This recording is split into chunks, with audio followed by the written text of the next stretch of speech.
Había predicado durante 3 años y medio, y en tan solo una generación, sus enseñanzas transformaron el mundo. Cada uno de los ejércitos que un día marcharon sobre la tierra, todos los navíos que cruzaran los mares y todos los reyes juntos, todos ellos no llegaron a influir tanto en la historia del mundo como la vida de este solo hombre. Ahora, 2000 años más tarde, el número de sus seguidores están por toda la tierra. Son miles de millones, aunque las prácticas cristianas raramente se parecen a las verdaderas enseñanzas de Jesús. Esto ya se había profetizado.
Una mujer, un niño y un dragón. A simple vista pueden parecer los ingredientes de un cuento de terror. En realidad, las escenas que acabas de ver son parte de una profecía verídica e impresionante que fue dada al apóstol Juan hace casi 2000 años. ¿Qué nos dice esta profecía de Apocalipsis 12?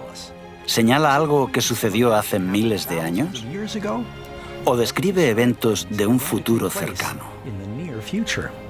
¿Y quiénes son la mujer, el dragón y el niño?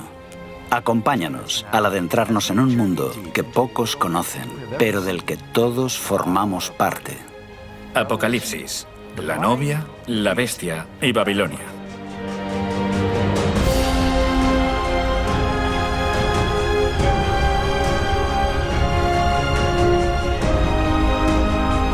En el último libro de la Biblia, Apocalipsis, al apóstol Juan se le mostró la visión de una intensa lucha entre el bien y el mal.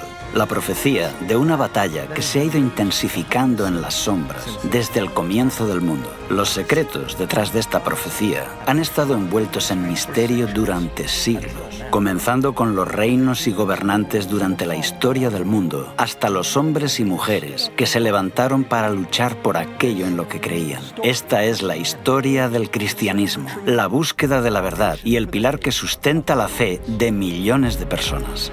Apareció en el cielo una gran señal, una mujer vestida del sol, con la luna debajo de sus pies y sobre su cabeza una corona de 12 estrellas. Y estando encinta, clamaba con dolores de parto en la angustia del alumbramiento.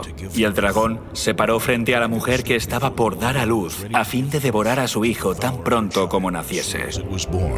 Muchos eruditos bíblicos e historiadores han estudiado esta profecía a lo largo de los años y concuerdan en que la profecía de Apocalipsis 12 apunta a un evento conocido como la matanza de los inocentes, que se produjo en Judea en el siglo I. Unas décadas antes del nacimiento de Jesús, el Imperio Romano había conquistado todo el mundo mediterráneo, incluyendo Judea. Durante la dominación romana hubo diferentes gobernadores en la región. 20 años antes de que Jesús naciera, en Judea gobierna el rey Herodes, un rey vasallo de Roma. Tenemos documentos fuera de la Biblia que indican que era muy cruel. Mató incluso a sus propios hijos. Era tan despiadado que jamás desearías tenerle en tu contra. Herodes se quedó muy preocupado cuando una pequeña delegación de sabios de Oriente llegan a Jerusalén anunciando que buscaban al recién nacido rey de los judíos. ¿Por qué se preocupó por eso? Porque él ostentaba el título. Era él a quien el imperio había otorgado el título de rey de los judíos. Y le preguntó a sus astrólogos cuándo podía haber nacido el niño. Determinaron que no habrían pasado más de 2 años, quizá menos. Los fariseos y los saduceos le indican exactamente dónde debía nacer el niño. Le dicen que debía nacer en Belén y tuvo miedo de perder su trono. Es por eso que se enciende su ira contra el niño y envía soldados para que maten a Jesús.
La Biblia nos cuenta que esta barbarie fue inspirada por algo más que la envidia de un rey anciano y tirano.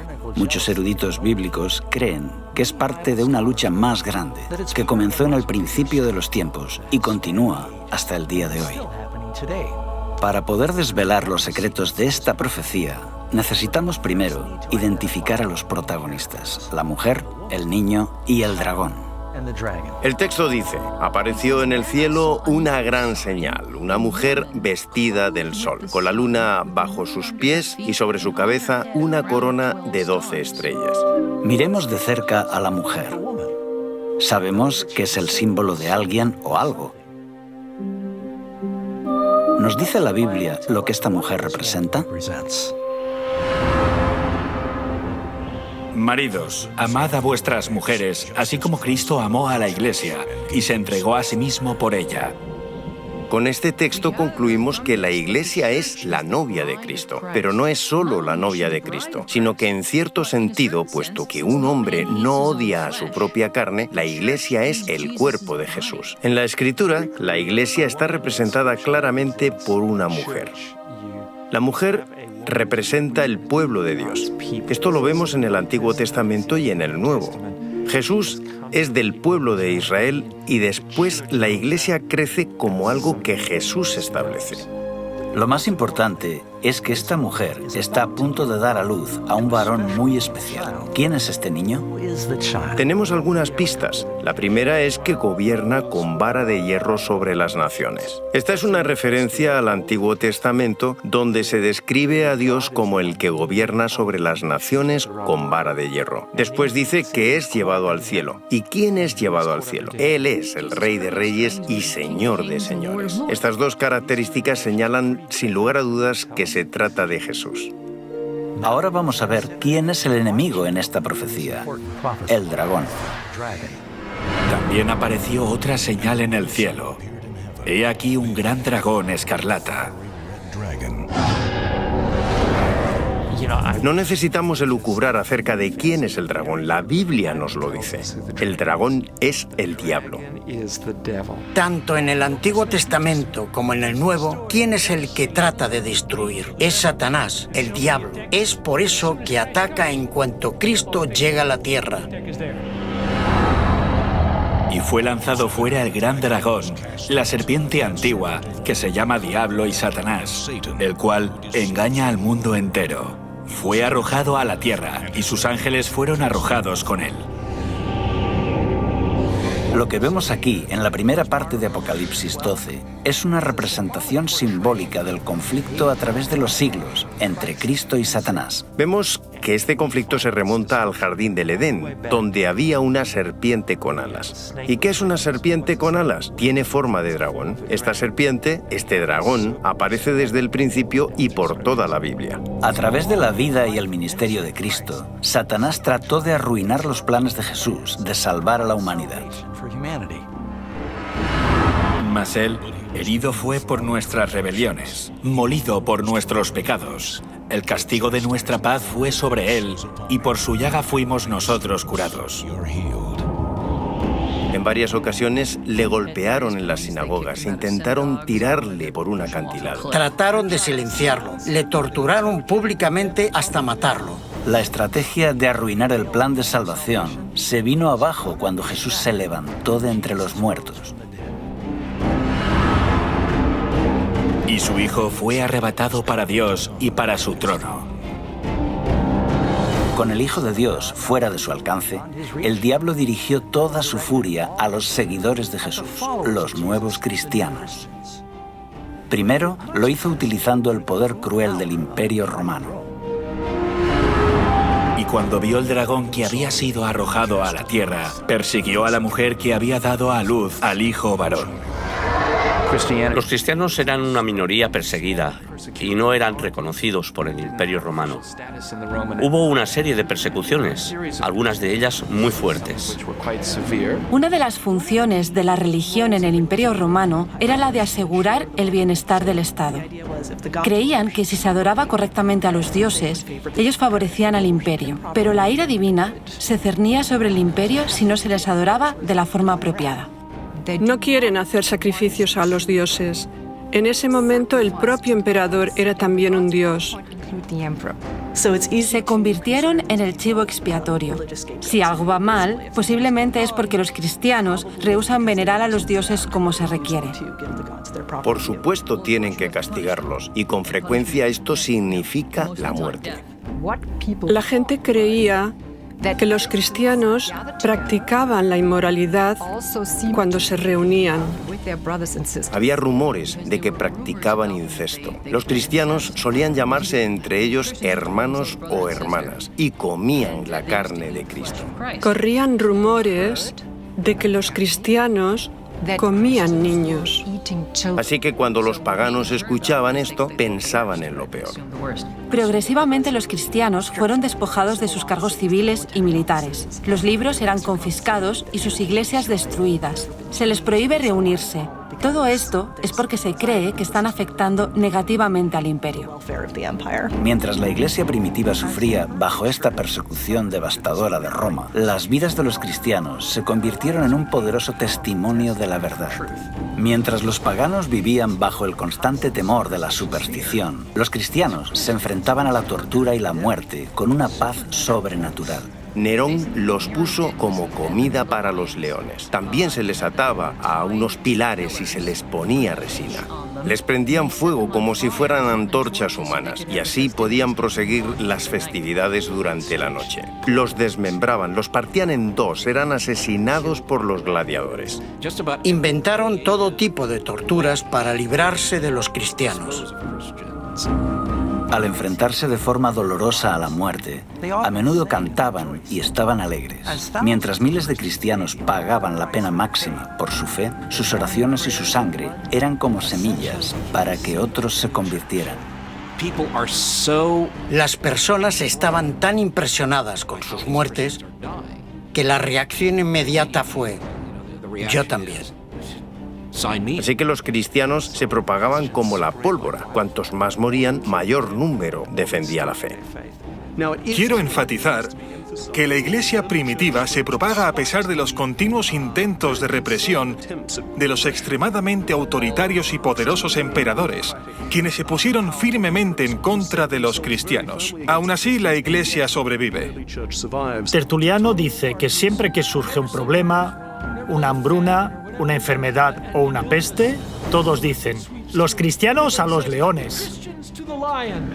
Como si tan pocos leones pudieran comerse a tantos de ellos. Lo que quiere decir es que no hay forma de destruirlos a todos. Durante este periodo de crecimiento exponencial, los cristianos del Imperio Romano estuvieron literalmente ocultos. Este laberinto de túneles y salas bajo las ciudades de Roma se conocen como catacumbas. Es importante entender qué son las catacumbas. Algunos creen que son cuevas naturales que había bajo la ciudad de Roma y que los cristianos utilizaron. Salvo raras excepciones, las catacumbas no eran cuevas naturales, sino que fueron excavadas por los cristianos. Así que los cristianos hicieron complejos laberintos subterráneos. A veces celebraban allí los servicios donde estaban enterrados los mártires. Por otro lado, es muy significativo el hecho de que enterraran allí a sus muertos. Los cristianos creían en la resurrección del cuerpo. Esta creencia cambió con el paso de los siglos, pero sabemos que los primeros cristianos creían que su cuerpo sería resucitado. Por eso optaron por enterrar a los muertos en lugar de incinerarlos. Así que, si se les veía enterrando a los muertos, sobre todo durante las intensas oleadas de persecución, era como decirle a la policía que viniera a investigarme porque puedo ser un cristiano. En el año 306 llega al poder un nuevo emperador y la situación de pronto cambió. Constantino el Grande fue un líder militar y un político astuto. Constantino tuvo que enfrentarse a una serie de guerras civiles para poder convertirse en emperador. Sus intereses eran personales y políticos, no tenían nada que ver con el cristianismo. Desciende de la Galia, que tenía bajo su control, para enfrentarse a Magencio, en Italia. Constantino viene del norte hacia el sur, a Italia, haciendo un largo recorrido. Mientras marchaba con su ejército, una noche tuvo un sueño donde Dios vino a él y le dijo: te convertirás en cristiano, pondrás este símbolo en tu escudo y vencerás. Poco después tuvo una visión. La historia relata que fue vista tanto por Constantino como por su ejército. Levantó su vista hacia el sol y vio una cruz llena de luz y escrito en griego: en tu túnica. Bajo este signo vencerás. La historia de que había tenido este sueño aparece en una etapa relativamente temprana. Es descrito por Eusebio. Se encuentra en diferentes fuentes con diferentes versiones, pero parece que Constantino sí que dijo: he tenido este encuentro divino y un ángel me ha dicho que gracias a la señal de la cruz venceré. Constantino mandó pintar los escudos de sus tropas con el símbolo cristiano.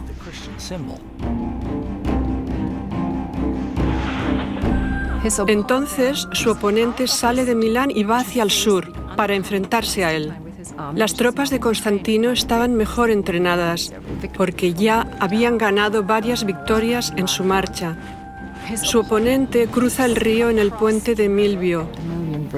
Constantino y su ejército están delante de él y detrás de él el río. No es una buena situación, porque si no vences al enemigo no tienes dónde retirarte. Así Magencio fue derrotado.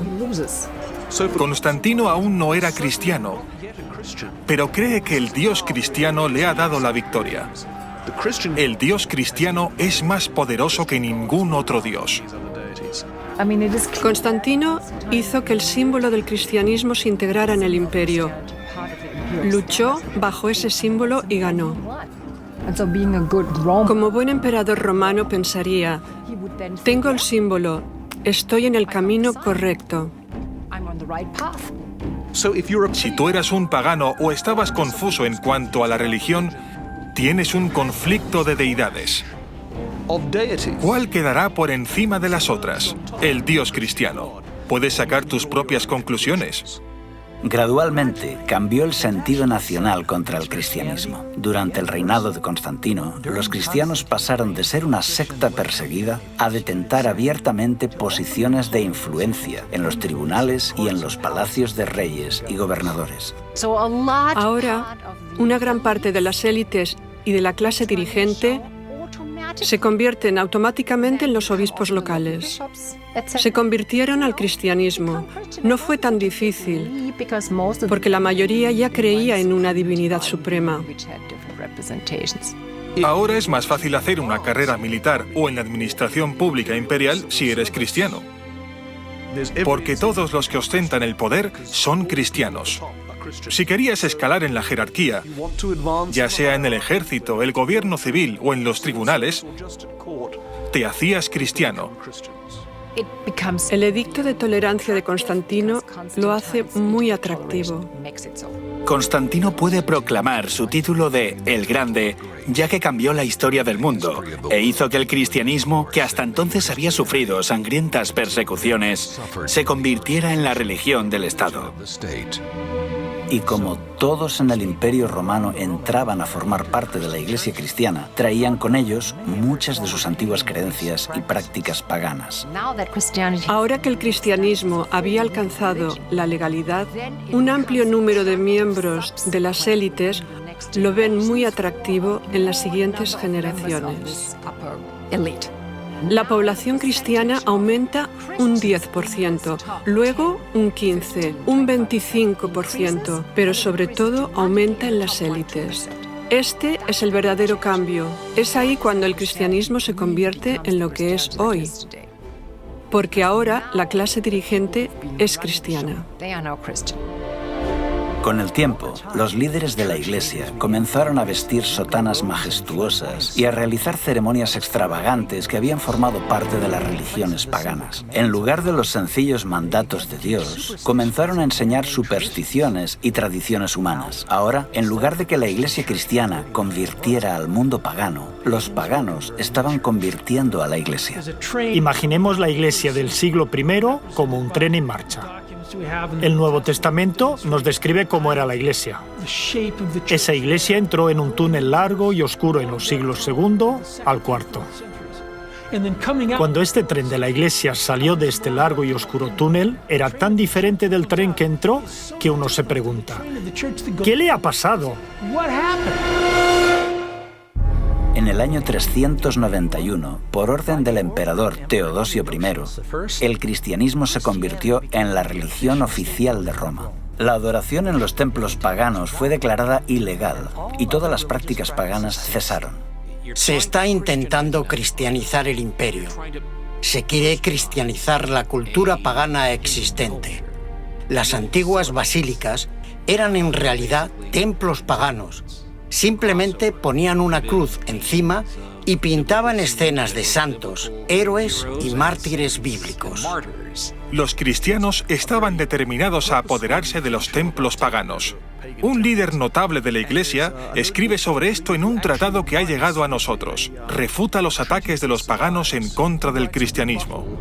En su argumentación dice, los lugares de culto paganos ahora son lugares de adoración cristianos. Nos hemos apoderado de ellos, los hemos limpiado de la idolatría, los hemos santificado y ahora son lugares donde se adora al único Dios verdadero. ¿Acaso hay otra evidencia más clara que diga que vuestra religión es falsa? ¿Dónde están vuestros dioses que permiten que esto ocurra? En realidad, los cristianos, muchas veces de forma deliberada, tenían la estrategia de acaparar no solo los lugares de culto, sino también los rituales o ideas. Creían que absorbiéndolos avanzarían en la difusión del cristianismo. Lo que no sabemos es hasta qué punto se replantearon esta estrategia y se preguntaron, bueno, ¿hasta qué punto es correcto hacer esto? ¿Y por qué estamos aceptando creencias de otras religiones? La velocidad con que la iglesia primitiva cayó en la apostasía te deja atónito. Aunque millones de paganos fácilmente se unían a la iglesia, se resistían a abandonar sus ídolos. Los romanos y los griegos estaban tan acostumbrados a estar rodeados por los símbolos de sus deidades que siguieron haciendo lo mismo dentro del cristianismo. Muchos nuevos conversos renombraron a sus antiguos dioses con nombres cristianos. Por ejemplo, Pablo, María, Pedro. La estatua de Júpiter se convirtió en Pedro. Tiene un disco solar sobre su cabeza, que indica que en realidad no es Pedro, sino una estatua pagana renombrada. En lugar de Rómulo y Remo, ¿eh? ¿Por qué no mártires? Los grandes mártires, Cosme y Damián, ¿no? Las representaciones de Isis, que aunque Grecia la había asimilado como propia, en realidad era una diosa egipcia, se convierte en la representación de María con su hijo. Ya existía la tradición de representar una madre con su hijo. Está, por ejemplo, en el mitraísmo, en Babilonia, en la antigua Persia. Parece que María adquirió algunas de las atribuciones de otras diosas. Tiene una túnica azul oscuro y está encima de una media luna. Es la madre de todos los dioses. Isis lleva en sus brazos a su hijo Horus. Esta imagen recibe un nuevo nombre, el de María con el niño Jesús. El dios Hermes se convierte en la representación de Cristo como el buen pastor. Asclepio es la imagen que sirve de modelo para muchas representaciones de Jesús. Un dios joven y vibrante, con el pelo rizado y barba corta. Pronto las estatuas de los santos y de Jesús comenzaron a adornar las iglesias. A pesar de que Dios prohíbe claramente esta práctica en los 10 mandamientos, la gente continúa venerando y rezando a estos ídolos. No te harás imágenes, ni ninguna semejanza de lo que esté arriba en el cielo, ni abajo en la tierra, ni en las aguas debajo de la tierra. No te inclinarás a ellas, ni las honrarás. Este último punto está relacionado con la veneración a María, la madre de Jesús. Si bien es cierto que María fue una mujer fiel y honrada por ser la madre de Jesús, en ningún lugar de la Biblia se enseña que deba ser divinizada o adorada. María siempre fue muy importante en la historia antigua de la cristiandad, pero en la Edad Media fue elevada a un rango de semidiosa. Creían que la Virgen María podía interceder por los culpables seres humanos ante su Hijo, totalmente virtuoso, justiciero y censurador. Es una imagen extraña, pero así es como lo muestra el arte religioso de la época. La Biblia no venera a María como a alguien más allá de lo humano. La muestra como una mujer pura y maravillosa que fue usada por Dios para dar a luz al Mesías. Sin embargo, en el Concilio de Nicea, en el año 325, la Iglesia elevó a María al rango de diosa y comediadora con Cristo. Incluso en una fecha tan temprana como finales del siglo IV, ya se dedicaban iglesias a la Virgen María. Pero tristemente, estos no fueron los únicos errores que se introdujeron en este periodo. En época apostólica, el bautismo era una ceremonia sagrada reservada solo para aquellos que tenían suficiente edad como para tomar una decisión racional y entregarse a Cristo. Era un testimonio público de que aceptaban a Cristo y su perdón. El bautismo, literalmente, representa morir y enterrar al viejo hombre y resucitar a una nueva vida en Cristo. Con el transcurso de los siglos, el bautismo se ve más como un rito de iniciación al cristianismo. Comienza en las primeras etapas de la vida, al final de la infancia o cerca de la adolescencia, cuando estás realmente listo para hacer un compromiso de fe. La ceremonia del bautismo se realizaba en un lago o en un río, donde la persona puede ser totalmente sumergida, lo que representa que queda completamente limpio de sus pecados. La práctica del bautismo, poco a poco, fue alterada por la Iglesia. Cientos de años después de Cristo, el bautismo cambió a una fórmula más cómoda.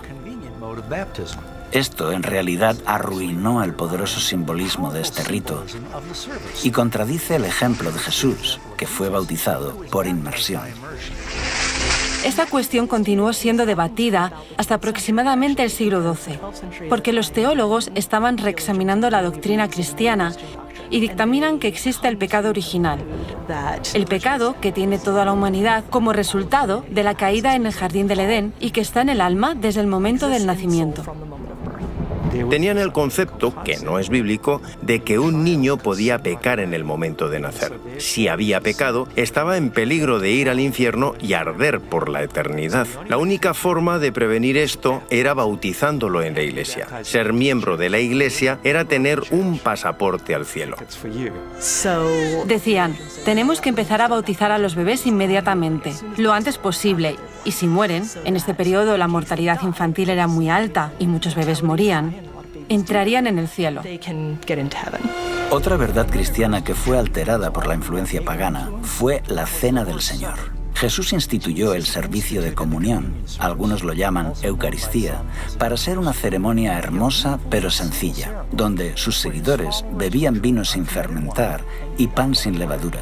Estos eran símbolos del cuerpo y la sangre sin pecado de Jesús, para que los creyentes recordaran su sacrificio y sus enseñanzas. Sin duda, el rito más importante para los cristianos a finales de la Edad Media era la Eucaristía o comunión, o como muchos la llamaban comúnmente, la misa. Tanto hombres como mujeres se reúnen para tomar el sacramento. Celebran la Eucaristía o comunión, toman el símbolo del cuerpo y la sangre de Jesucristo. Pero, de nuevo, bajo la influencia de rituales paganos, los líderes de la Iglesia cambiaron el santo rito de la comunión en una ceremonia de magia. Con este nuevo ritual, se utilizó el vino fermentado y, según decían, el sacerdote tenía la capacidad de transformar el pan y el vino en el cuerpo y la sangre reales de Cristo. Se llama transubstanciación el concepto de que un sacerdote transforma la Eucaristía en el cuerpo y la sangre de Cristo, cuando pronuncia la fórmula hoc es enim corpus meum. Este es mi cuerpo. Eran palabras poderosas, ya que se creía que al ser pronunciadas tenían el poder de hacer que Dios transformara la naturaleza del pan y del vino en la sangre de Jesucristo resucitado. Llegaron al punto de decir, estamos creando a Dios al pronunciar las palabras mágicas. Lo que ocurría en el altar era que el pan se convertía en el cuerpo, el vino se convertía en la sangre, aunque seguían pareciendo pan y vino. Esta ofrenda del sacrificio en la Eucaristía, este sacrificio de alabanza, esta comida fraternal, ahora no solo es un recordatorio del sacrificio, sino que es un sacrificio en sí mismo que otorga la salvación. Creían y enseñaban que Jesús, en la persona del sacerdote, presentaba en la misa el sacrificio de Cristo ante Dios el Padre. Así se obtiene la bendición y la santidad que la Iglesia puede administrar a quien ella quiera en la misa. La gente creía que al celebrar una misa estabas haciendo algo bueno que era ofrecido a Dios. Esto hacía que hubiera una base teológica para repetirlo constantemente. En 1415, en el Concilio de Constanza, los líderes de la Iglesia decretaron que solo podrían beber vino los sacerdotes y los fieles recibirían tan solo el pan. Pero la Biblia dice que cuando Jesús estableció el servicio de la comunión, todos bebieron el vino.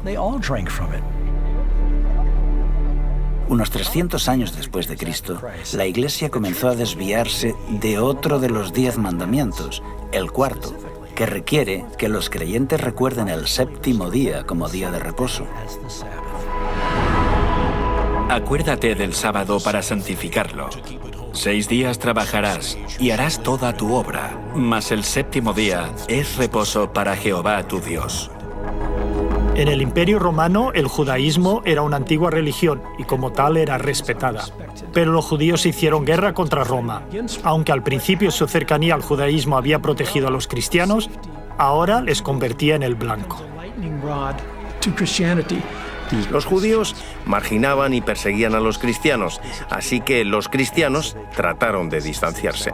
Los líderes de la Iglesia comenzaron a despreciar el séptimo día de descanso de los 10 mandamientos y lo sustituyeron por el domingo, que era más popular entre los romanos. Muchos cristianos erróneamente pensaban que debían ayunar el sábado, pero podían hacer fiesta el domingo. Eso es lo que hacían los paganos. Celebraban el domingo, pero ayunaban los sábados. Este no era un concepto judío.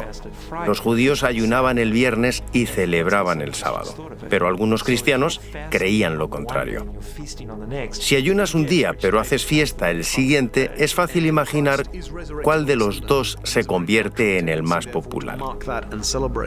La tercera causa es que se introduce en la Iglesia la influencia pagana del culto al sol. Cuando esta costumbre comienza a introducirse en la Iglesia, Constantino lo utiliza para exaltar el domingo, el día del sol, como un día que la gente debe adorar.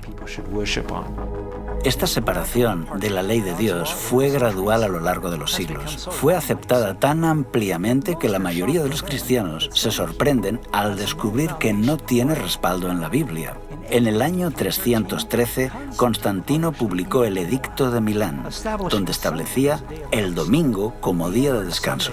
La ley dominical del emperador no tuvo nada que ver con el cristianismo. El objetivo era honrar al dios grecorromano Helios o Apolo.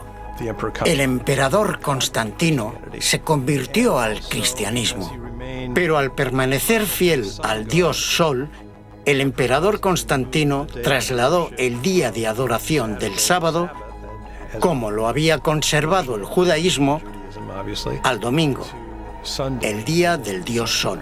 Desde entonces los cristianos, al menos la inmensa mayoría de ellos, celebran el culto en domingo en lugar de en sábado. Esto también quedó reflejado en otro edicto de Constantino, del año 321, cuando ordenó: En el venerable día del sol, dejen que los magistrados y las gentes residentes en las ciudades descansen, dejen que todos los talleres se cierren. Fíjate que dice Día del Sol. Además, está documentado que Constantino el Grande hizo una ley para todo el imperio, decretando que debía guardarse el domingo como día de descanso. Obviamente, este cambio no se infiltró en la Iglesia de un día para otro. La historia indica que durante décadas se consideró que tanto el sábado como el domingo eran días sagrados.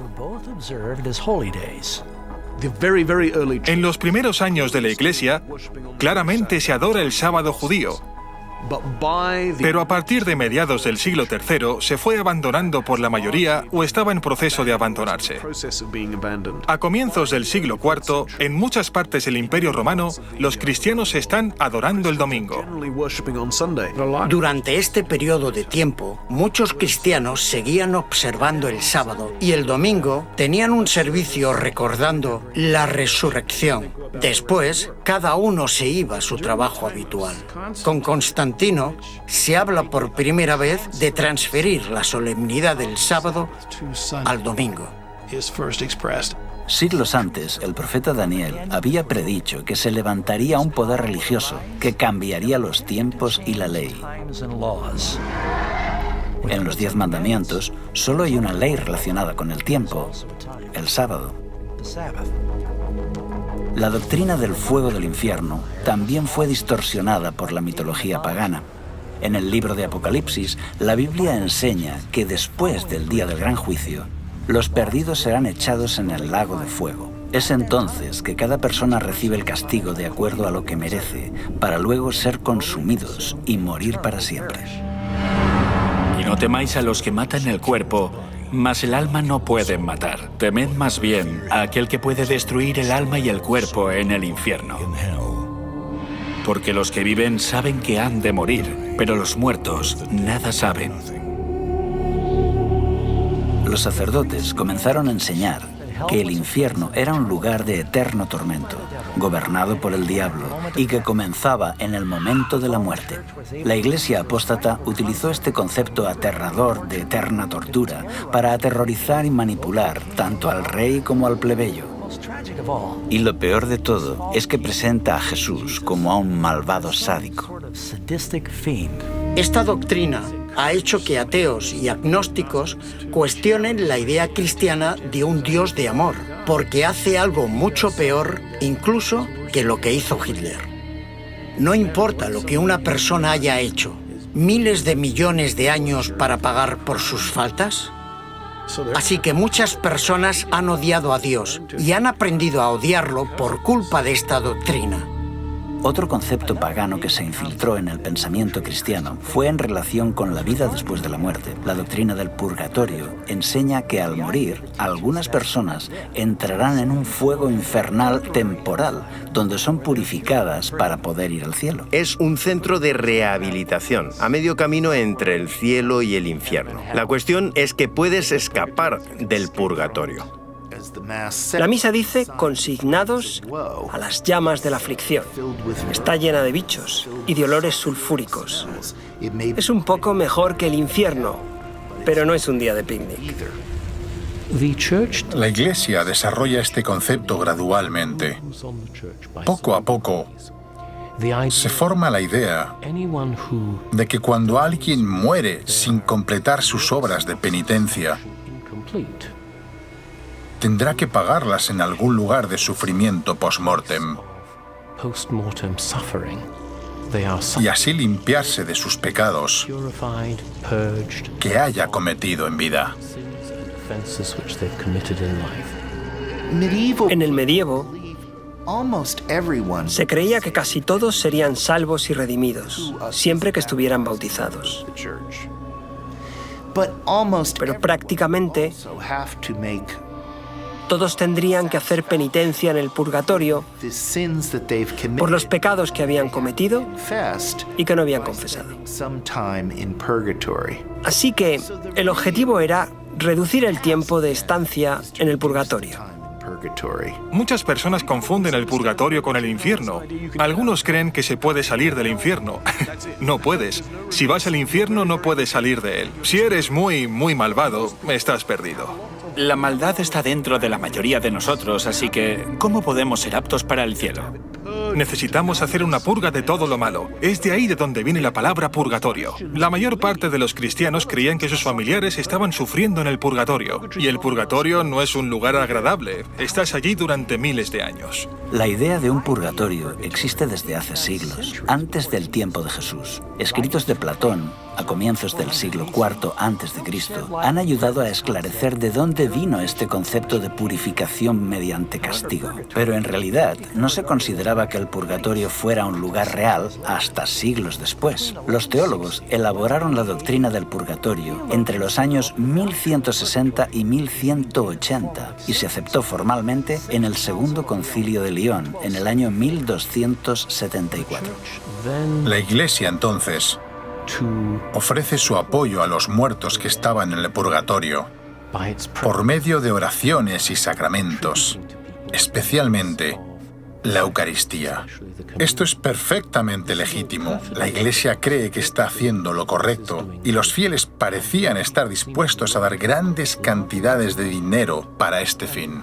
Aquí es cuando tiene lugar una extraordinaria proliferación de instituciones fundadas con el objetivo principal de que los sacerdotes hagan misas por las almas de los difuntos durante los siglos XIV y XV. Esta doctrina fue creada para manipular a las masas a cambio de obtener beneficios financieros. La gente gente estaba dispuesta a pagar grandes sumas de dinero para librar a un ser querido de la tortura del purgatorio. Nunca podrían comprobar si realmente esa persona salía del purgatorio, de manera que el dinero continuó fluyendo a los bolsillos de los sacerdotes corruptos. La cabeza de la Iglesia tenía a personas encargadas de recaudar el dinero e incentivar que la gente diera su dinero a la Iglesia a cambio de comprar las almas del purgatorio. Esta creencia en el purgatorio está también basada en el peligroso concepto de que las obras y las oraciones de los vivos pueden alterar el destino de los muertos. Pero Jesús dejó muy claro que no existe ni el limbo ni el purgatorio.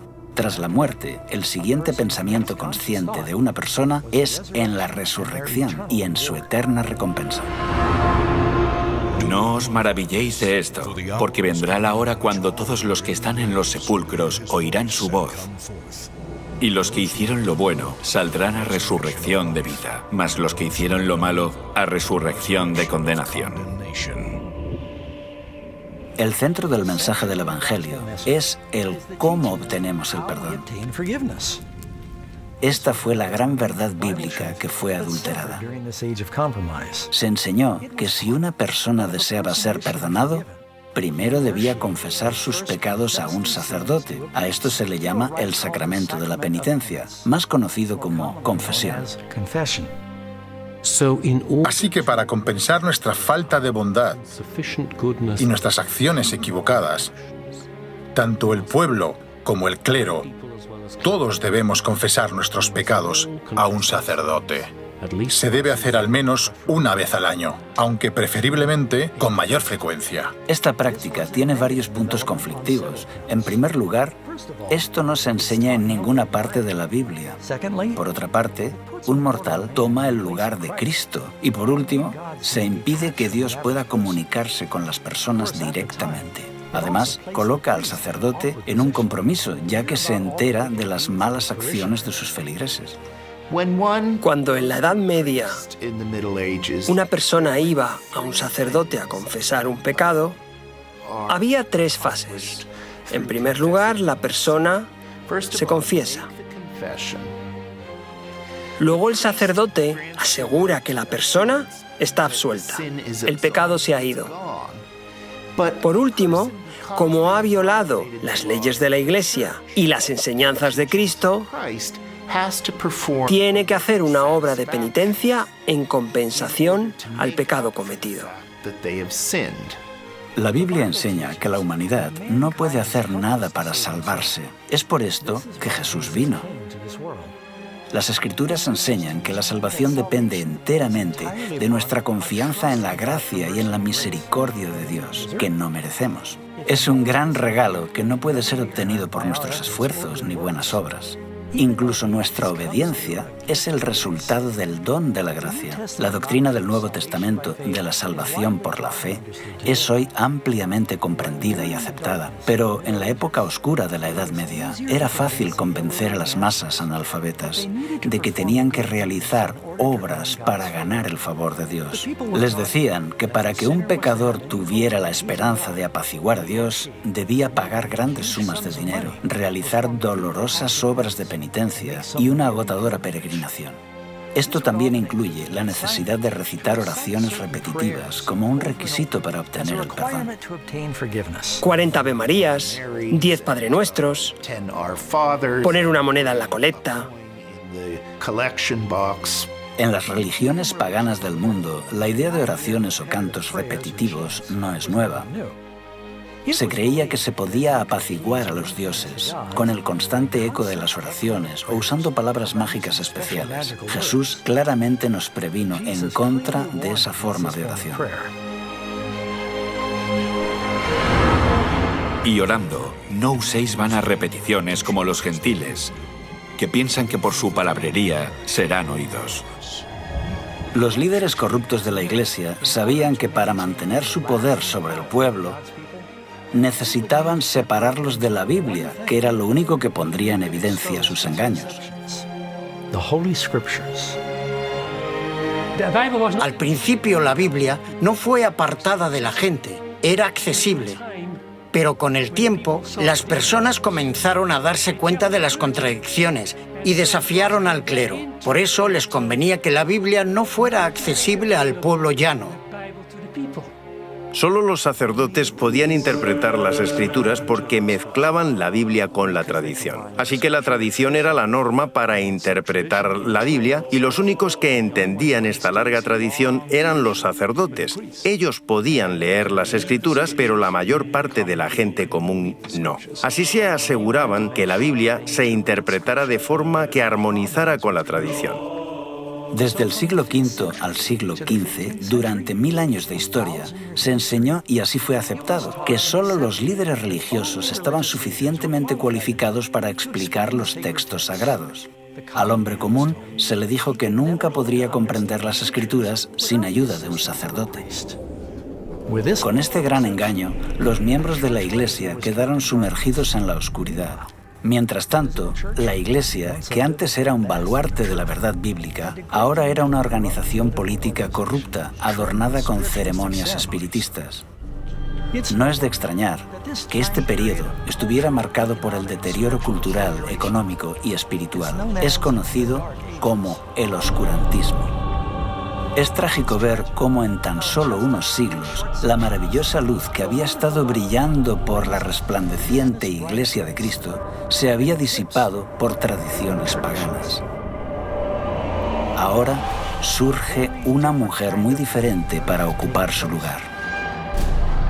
Y vi a una mujer sentada sobre una bestia escarlata llena de nombres de blasfemia, que tenía 7 cabezas y 10 cuernos. Y la mujer estaba vestida de púrpura y escarlata y adornada de oro, de piedras preciosas y de perlas, y tenía en la mano un cáliz de oro, lleno de abominaciones y de la inmundicia de su fornicación, y en su frente un nombre escrito, un misterio: Babilonia la Grande, la madre de las rameras y de las abominaciones de la tierra. Vi a la mujer ebria de la sangre de los santos y de la sangre de los mártires de Jesús. Y cuando la vi, quedé asombrado con gran asombro. En Apocalipsis 17, Juan ve a una mujer y la describe muy diferente a la mujer pura de Apocalipsis 12. ¿Quién es esta ramera sanguinaria? ¿Y qué es la extraña bestia sobre la que está sentado? Si aún no estás sentado, ahora es el momento de que te sientes. Lo que estás a punto de escuchar puede que te resulte impactante. Solo hay un imperio, una iglesia, una institución que encaje con la descripción de esta profecía, la Iglesia Católica Romana.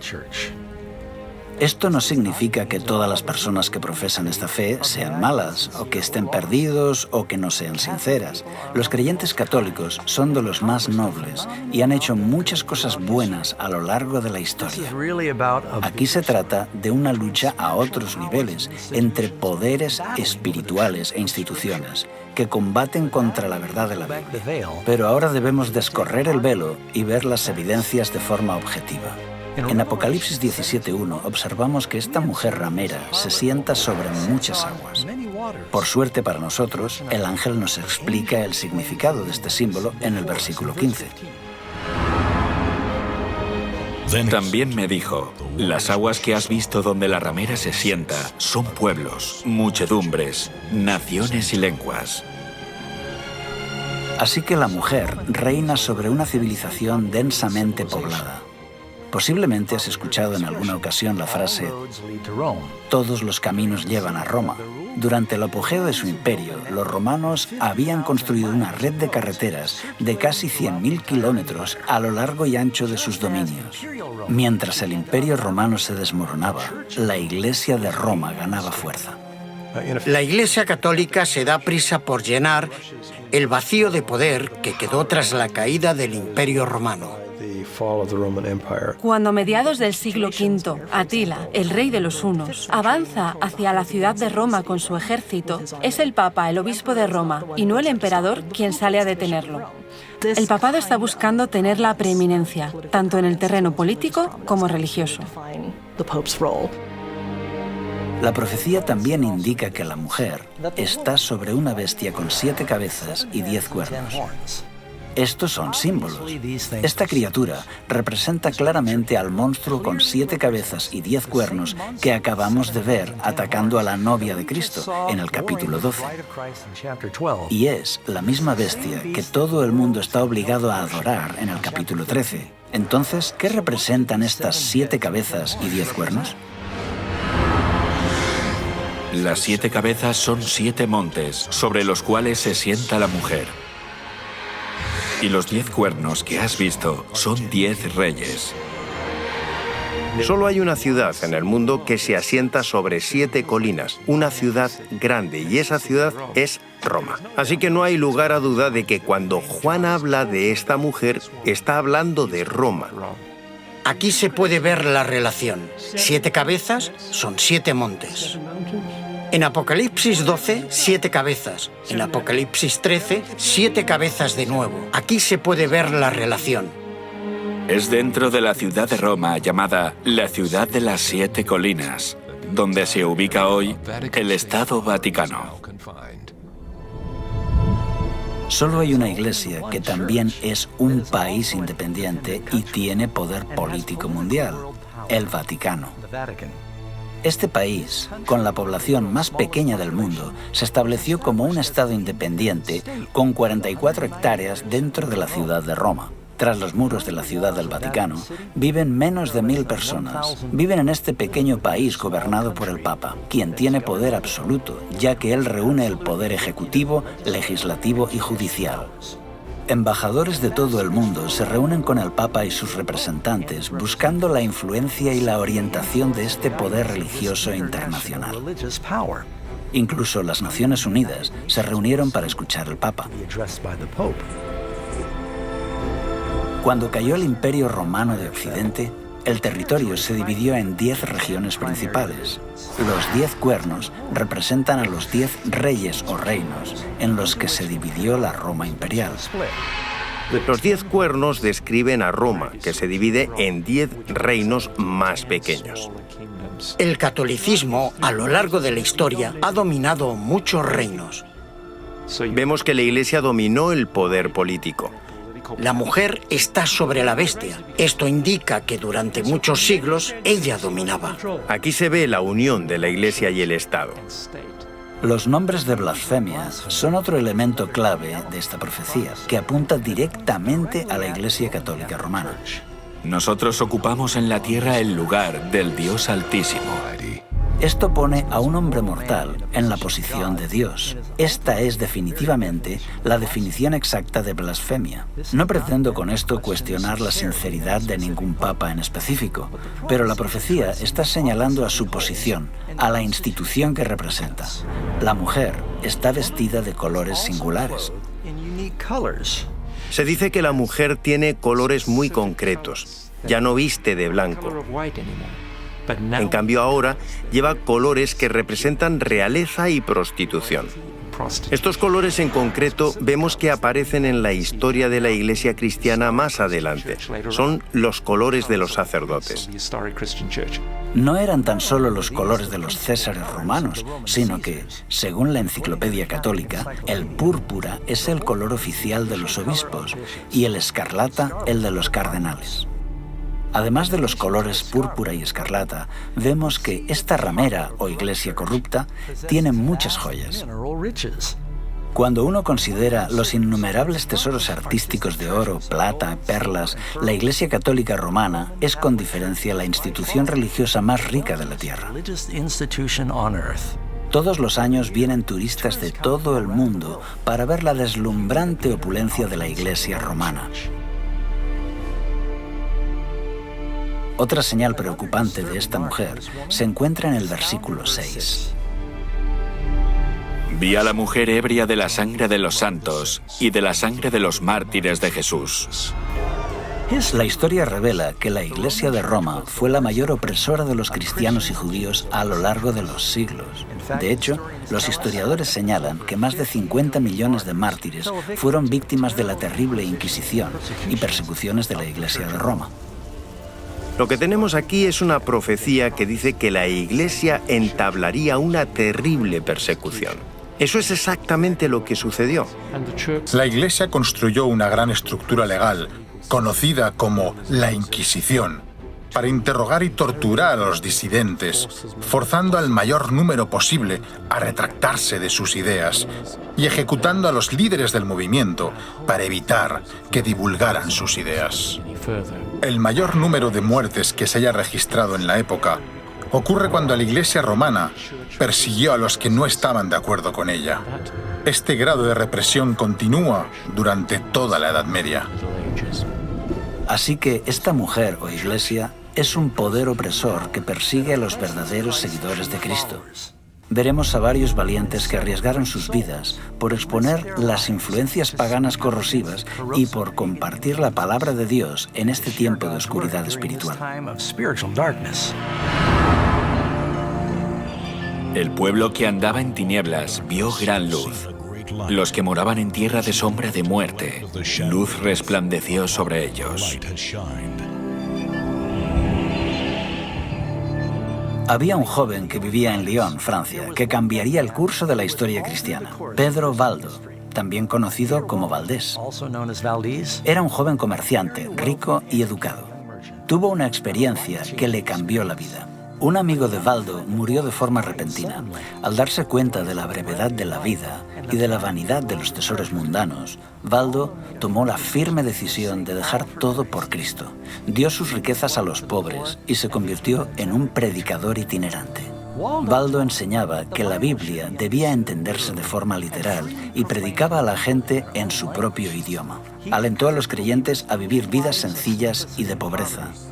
También denunció con valentía los excesos de los sacerdotes. Alrededor del año 1170, Pedro Baldo había reunido un gran número de seguidores, llamados los pobres de Lyon. Pedro Baldo inspiró el movimiento valdense, un grupo de creyentes en la Biblia que vivían en Francia e Italia. Era un católico laico que se inspiró en el ejemplo de la Iglesia primitiva. Organizó un grupo de predicadores que viajaban enseñando el Evangelio. Predicó en contra de la transustanciación y la misa. Algunos de ellos sí que acudían a misa, pero hacían también sus propios servicios de culto. Cuando los inquisidores oficiales patrullan por Europa, comienzan a encontrar por todas partes personas a las que llaman valdenses. Eran pequeños grupos que estaban esparcidos por toda Europa. Eran gente sincera. La mayoría solían asistir a iglesias católicas, pero recibían a pastores itinerantes que viajaban 1 o 2 veces al año para predicarles, quizá anualmente o cada 2 años.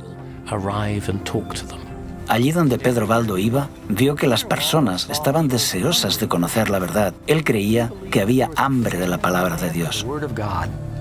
Así que Baldo le pagó a un clérigo para que le ayudara en la traducción del Nuevo Testamento al francés. En Lyon, Baldo encargó a religiosos eruditos que prepararan una traducción de una porción de la Biblia y de algunos escritos de los padres a la lengua vernácula. Sería algo entre francés y provenzal. Esta tradición de obtener copias de la escritura en la lengua común de la gente parece haber comenzado en las comunidades valdenses. Llevaban consigo las escrituras, actuaban como comerciantes y negociantes y compartían las escrituras con el pueblo. Incluso hay referencias de que enviaban jóvenes a las grandes universidades y escuelas de la región. Allí podrían compartir su fe y comprender la teología de la época, y de esa forma alcanzar a una comunidad más amplia. Pero Roma no podía tolerar por más tiempo esa libre circulación del Evangelio entre los campesinos. En 1179, el Tercer Concilio de Letrán condenó oficialmente las ideas de Baldo como heréticas. Más adelante, él y sus seguidores fueron excomulgados. Expulsados de Lyon, los valdenses se refugiaron en los valles altos del Piamonte y en los Alpes franceses. Aquí Cada familia hizo de la Biblia su tema de estudio. Se memorizaron los evangelios de Mateo y Juan y muchas epístolas. Al no disponer de imprenta, se dedicaban a copiar a mano las escrituras. Conocidos por su adhesión estricta a la Biblia, estos predicadores extendían sus enseñanzas por el extranjero, mientras viajaban como vendedores ambulantes. Para no ser descubiertos, escondían en el forro de sus ropas sus copias a mano de pasajes de la Biblia y las compartían cuando encontraban a alguien que estaba abierto a escuchar. Incluso tras la muerte de Pedro Baldo en 1218, la Iglesia de Roma continuó persiguiendo ferozmente a los valdenses.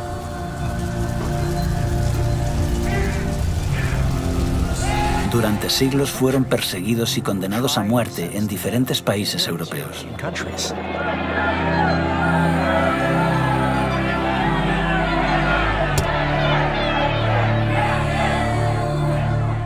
El Espíritu Santo incitó a muchos dentro de la Iglesia a levantarse con valentía a favor de una reforma. Uno de ellos era John Wycliffe, teólogo inglés y predicador laico, traductor y profesor en Oxford.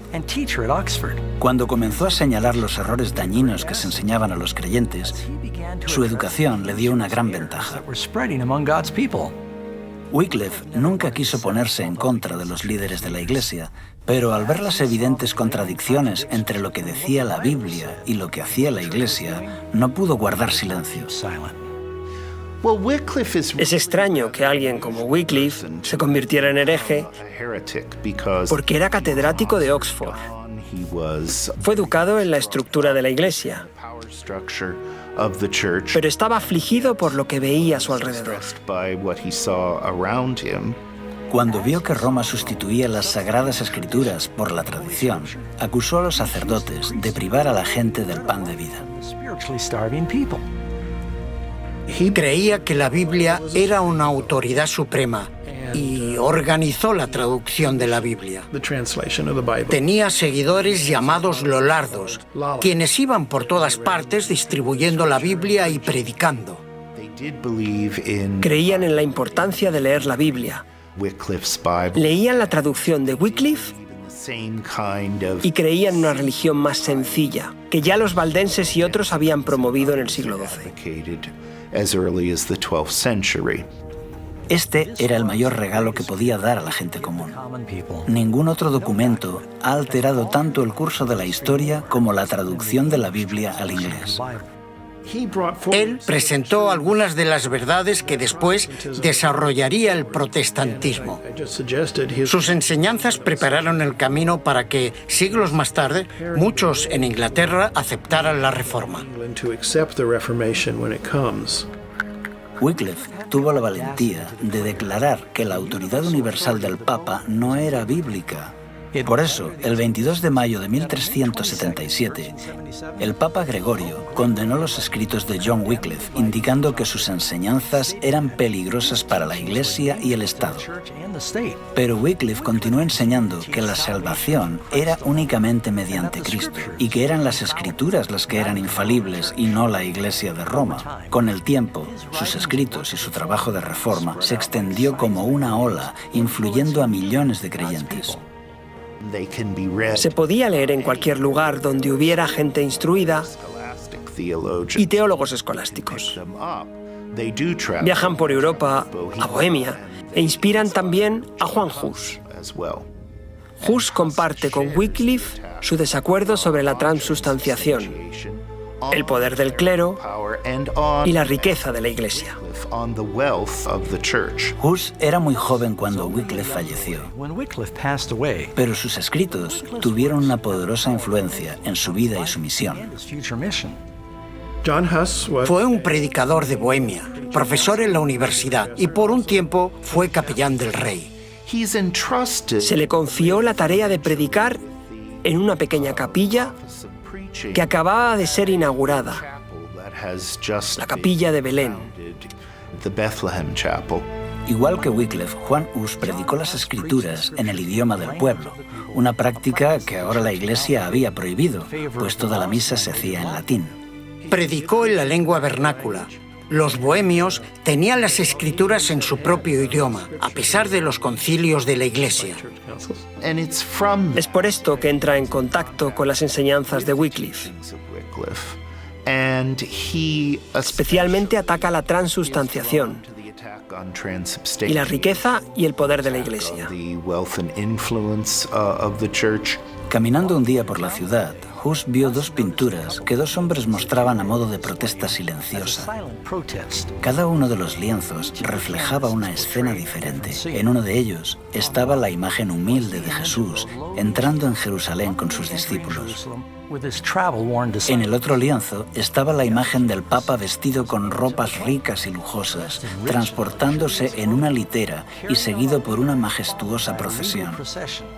Las pinturas presentaban el contraste entre Jesús, quien dijo que las zorras no tienen guaridas y las aves de los cielos nidos, pero el Hijo del Hombre no tiene dónde reclinar su cabeza, con el esplendor y la magnificencia del palacio papal y su séquito.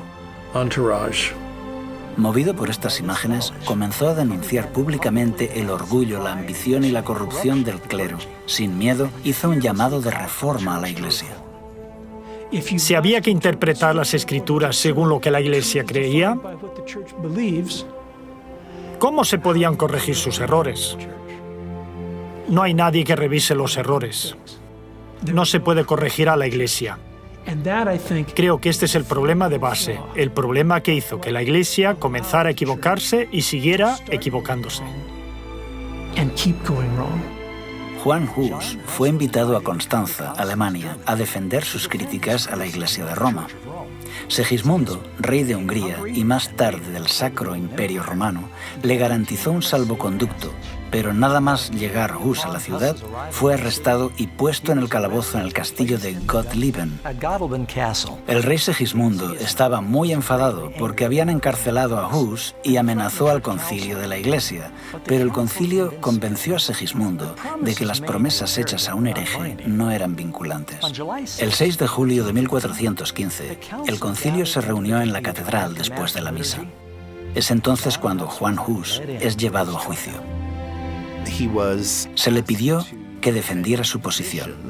Mientras lo hacía, afirmaron que había dicho una herejía. Así fue atrapado y condenado por herejía. Los guardias se lo llevaron para ser ejecutado. En el lugar de su ejecución, Hus se mantuvo firme. Mientras subían las llamas, pudo elevar su voz en canto. Al morir, Hus predijo que en 100 años Dios levantará a un hombre cuyo clamor por una reforma no podrá ser reprimido. Martín Lutero creció en un hogar humilde en Mansfield, Alemania. Teólogo, compositor y sacerdote, es posiblemente el reformador más conocido del siglo XVI. Nació el 10 de noviembre de 1483, casi 70 años después de que Juan Hus muriera en la hoguera. Nació en una familia trabajadora de clase media y tenía varios hermanos y hermanas. Lutero desarrolló un carácter firme. La familia de Lutero fue hasta cierto punto una familia de grandes triunfadores. Fueron muy estrictos con el joven Martín, según contó el propio Lutero. Querían que su hijo tuviera estudios universitarios. De joven se preparó para ser abogado. Tuvo una experiencia impactante que cambió el curso de su vida para siempre. Lutero estaba atrapado en una tormenta y teme por su vida. Está fuera y tiene miedo de que le alcance un rayo. Los relámpagos caen delante y detrás de él, a un lado y a otro. Lleno de terror, clama y promete que si un santo le salva, se hará monje. Clamó a Santa Ana, la santa de las causas perdidas. Santa Ana, líbrame y me haré monje. Y cumplió su palabra. A pesar de las furiosas protestas de su padre, Lutero dejó sus estudios de Derecho, vendió sus libros y entró en el monasterio agustino de Erfurt. para dedicarse por completo a la vida monástica. Con un anhelo desesperado por obtener la salvación, practicó ayunos frecuentes y largas horas de oración. Vivía de forma muy austera y sus confesiones no tenían fin. Si algunos consiguieran entrar en el cielo por su vida de monje, yo sería uno de ellos. Había un confesor que percibió en Lutero un alma especialmente sensible. Este confesor se dio cuenta de que Lutero necesitaba enseñar la Biblia. Así que Lutero se convierte en profesor de teología y predicador en la iglesia local, además de miembro de la comunidad religiosa de los monjes agustinos. Básicamente, desempeña 3 trabajos. En Wittenberg aprendió a estudiar la Biblia en las lenguas originales. Pronto comenzó a compartir en sus clases las verdades que estaba aprendiendo, y a sus estudiantes les encantaba. En 1510, Lutero hizo una peregrinación para visitar la sede de la Iglesia en la ciudad santa de Roma. Le repugnó presenciar la terrible avaricia y maldad que vio a todos los niveles del clero. Tenía grandes esperanzas puestas sobre la ciudad santa, pero se derrumbaron al contemplar el estilo de vida decadente de los monjes y sacerdotes. Esto estaba en fuerte contraste con la vida humilde en Alemania, pero su mayor descubrimiento estaba aún por llegar. Estaba en Roma subiendo por las escaleras de Pilato cuando escuchó una voz que decía: «El justo por la fe vivirá».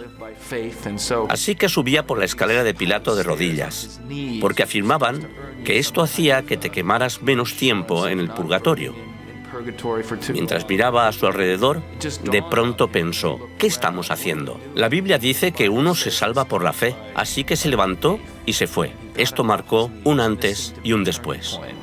Lutero llegó a comprender la importancia de confiar en los méritos de Cristo para obtener el perdón.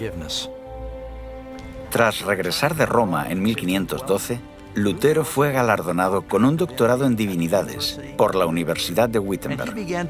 Comenzó a predicar valientemente que los cristianos no deben aceptar ninguna doctrina ajena a la Biblia. Este principio de sola escritura será el lema de la lucha de la Reforma. En 1520, presenta una serie de 3 tratados donde explica que las tradiciones de la Iglesia se han corrompido por añadidos humanos y que la Iglesia solo debe seguir el testimonio de la Biblia. Esto es lo que explica el declive de la Iglesia, que la gente perdió de vista la Biblia y la capacidad de leerla por sí misma. Había una barrera entre el pueblo y la Biblia, entre los fieles y Cristo. Cuando Martín Lutero y sus colegas declararon que la Biblia era la única autoridad válida, comenzó el resurgir de la Iglesia. Sola escritura, tota escritura, prima escritura, y hacen que la situación cambie. En la misma época, Roma estaba excavando el suelo para la construcción de la nueva y magnífica Basílica de San Pedro. La Iglesia envió a Alemania a Johann Tetzel para vender indulgencias con el fin de recaudar los fondos necesarios para la catedral. La Iglesia cree no solo que sus servicios y ofrendas pueden ayudar a los muertos, también dice que el jefe de la Iglesia de Occidente, el Papa, gracias a la gran abundancia de gracia acumulada en la Iglesia, puede declarar que los pecados de alguien quedan borrados tras su muerte. Esto es lo que recibe el nombre de indulgencia. La indulgencia plenaria absolvía a la persona de todos los pecados cometidos hasta ese momento y, según decía la Iglesia, aceleraba el proceso del purgatorio, llevando a la persona directamente al cielo. A finales de la Edad Media, la Iglesia está convencida que puede decirle a la gente: si estás dispuesto a hacer una ofrenda a la Iglesia te dará una indulgencia en forma de ofrenda para un familiar, amigo, pariente, ser querido que haya fallecido. Supuestamente ese ser querido escapaba de forma inmediata de las torturas del purgatorio. Esto se hizo una creencia muy popular en los siglos XIV y XV. La gente pedía indulgencias. Lutero descubrió que algunos de sus feligreses compraban indulgencias y se indignó. Cuando la gente vino a él para canjear sus indulgencias, se negó rotundamente a validarlas. Lutero les dijo que lo que tenían que hacer en realidad era arrepentirse sinceramente de sus pecados y abandonarlos. Esto fue lo que forzó a Lutero a entablar una batalla con su amada Iglesia. El 31 de octubre de 1517, Lutero clavó su famosa protesta en la puerta de la iglesia de Todos los Santos de Wittenberg. ¿Qué son las famosas 95 tesis que Lutero clava a la puerta de la iglesia del castillo de Wittenberg? Es una invitación académica al debate. Él anota 95 tesis y lo que básicamente está diciendo es: estas son mis propuestas. Estaban mejor redactadas de lo que uno se puede imaginar porque estaban pensadas para el debate. Las 95 tesis eran solo 95 propuestas sobre las que pretende entablar un debate en la universidad. Esta es una práctica habitual en el mundo académico a finales de la Edad Media. Así que Lutero está realizando un ejercicio estrictamente académico. Es como publicar un artículo en una revista académica de la actualidad. Yo mismo, como historiador, no espero que muchas personas lean mi trabajo. Solamente piensas en alcanzar a un círculo muy estrecho. Así que clava sus tesis a la puerta del castillo de Wittenberg, porque tradicionalmente es allí donde se publican las invitaciones al debate. Así que Lutero no esperaba despertar tanto revuelo. Atrajo la atención de mucha gente, incluyendo la del Papa. Lutero no deseaba despertar la hostilidad de la Iglesia. Él cree que las aceptarán. De hecho, si nos remontamos a los padres de la Iglesia, incluyendo a San Agustín, encontramos en sus escritos muchos puntos que concuerdan con lo que Lutero decía. Así que Lutero esperaba que la gente dijera: «Oh, genial, gracias por aclararlo». Tal vez fue un poco ingenuo, pero posiblemente es el resultado de su formación académica. Él no pretendía ni mucho menos empezar un nuevo movimiento. Pero lo que en realidad sucedió es que la Iglesia no aceptó lo que Lutero tenía que decir. Se emitió una bula papal. La bula es un decreto de la Iglesia. En ella se condenaba a Lutero y sus escritos y declaraba que debían ser quemados. La bula fue enviada a Wittenberg, donde, en lugar de quemar los escritos de Lutero, Lutero reunió a un gran número de personas y quemó la bula papal. La quema de la bula papal fue un duro golpe. Se había desafiado a Lutero y él había respondido. Lutero dice: «Vale, tú me condenas a mí, pero yo te condeno a ti, porque lo que aquí está en juego es la verdad. Así que, si la Iglesia condena la verdad bíblica, entonces la Iglesia debe ser el anticristo. Es así como él la llama». Claro, cuando llamas a alguien el anticristo, es bastante difícil llegar a un acuerdo. Así que el emperador alemán organizó una audiencia donde acudieron todos los príncipes y sacerdotes importantes. Es la Dieta de Worms. Aquí acudieron representantes de todos los príncipes, nobles y ciudades libres del imperio. Lutero tiene la esperanza de poder debatir. La Iglesia sabe que Lutero es muy elocuente y no van a darle la oportunidad de hacerlo. Le colocaron en medio de la sala, le mostraron sus libros y le preguntaron dos cosas. ¿Estos libros son tuyos? ¿Y vas a retractarte? ¿Rechazas las doctrinas que has escrito en ellos? No respondió inmediatamente. Dijo: «Sí, son mis libros, pero en ellos hay muchas cosas escritas y necesito tiempo para pensarlo». Casi pierde sus nervios, pero logra controlarse y al día siguiente viene y comienza a jugar con las palabras. Cuando le dicen: «¿Estas son tus obras?» y «¿te retractas de ellas?», Lutero responde: «¿Pides que me retracte de todas mis obras? Todos en la Iglesia están de acuerdo con algunas de ellas. He escrito sobre ciertos males en la Iglesia y muchos en la Iglesia están de acuerdo con esto». Intentan debatirlo, pero las autoridades no van a permitir esto. Dicen: «No, solo responde, ¿te vas a retractar?». Este es un momento heroico, especialmente porque Lutero cree que esto le va a conducir a la muerte.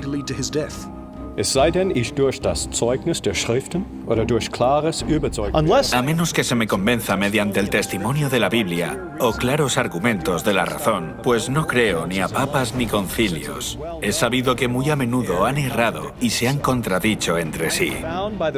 Mi conciencia está cautiva de la palabra de Dios.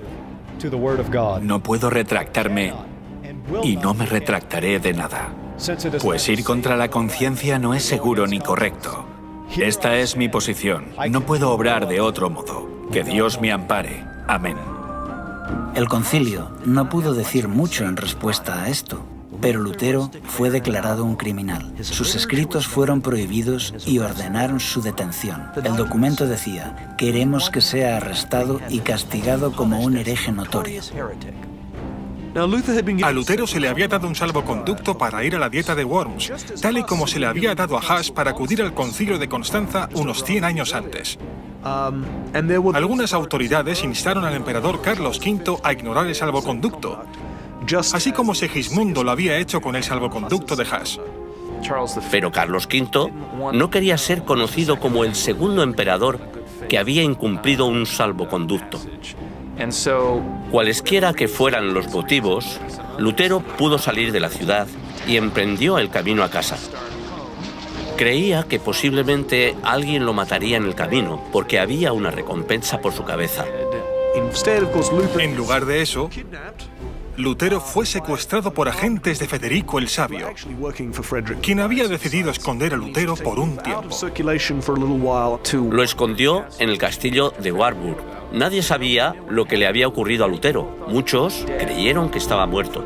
Durante un año, en este exilio solitario al que Lutero se refiere como mi Patmos, el ex sacerdote continuó su prolífico trabajo de escritura. Incluso se las arregló para traducir el Nuevo Testamento del griego al alemán. 72 años antes de que Lutero completara su traducción del Nuevo Testamento, Gutenberg había cambiado la historia con la invención de la imprenta. Con esta nueva e increíble tecnología, la verdad de Dios comenzó a extenderse por toda Europa como las hojas de otoño. Así que en medio de esta gran reforma, el Señor armó a su pueblo con la espada de su palabra. Sobre esta misma época, se levantaron otros grandes campeones de la verdad dentro de la Iglesia de Roma. Entre estos hombres valientes que exhortaban al pueblo para que regresaran a las Escrituras, se encuentra Philip Melanchthon, William Tyndale, Juan Calvino y John Knox, por nombrar solamente algunos de ellos. Al tiempo que los reformadores predicaban y la imprenta trabajaba a toda máquina, el pueblo en masa estudiaba la palabra de Dios. Gradualmente, la luz de la verdad comenzó a romper las cadenas de error y la superstición que habían atado a las personas durante siglos. Como un soplo de aire fresco en primavera, Europa experimentó un renacimiento religioso. Y conoceréis la verdad, y la verdad os hará libres. El libro de Apocalipsis también predice que en el tiempo del fin, el dragón, Satanás, intensificará una vez más sus esfuerzos para perseguir a la Iglesia de Dios. Esta Iglesia está compuesta por todos los que guardan los mandamientos de Dios y tienen el testimonio de Jesús.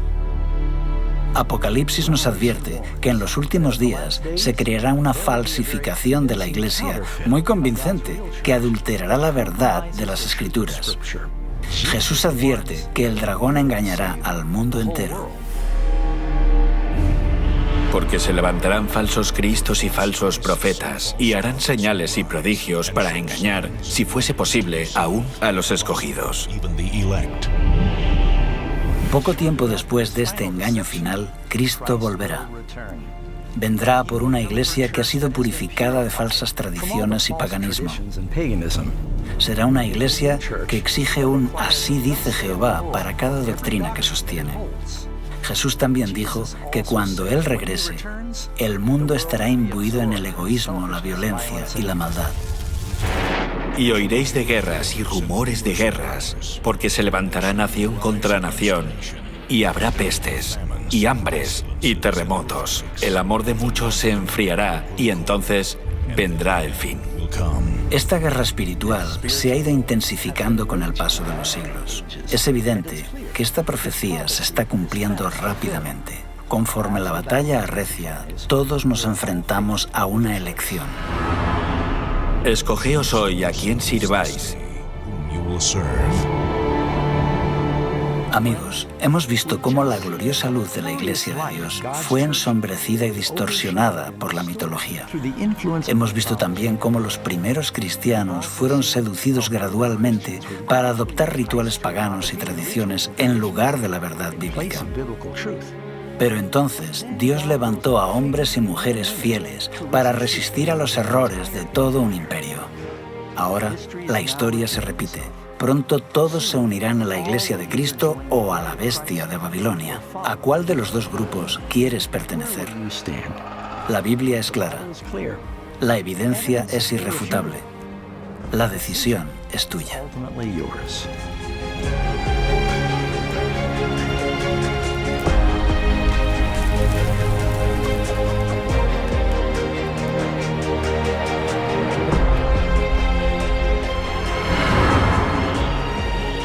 Ciertamente vengo en breve.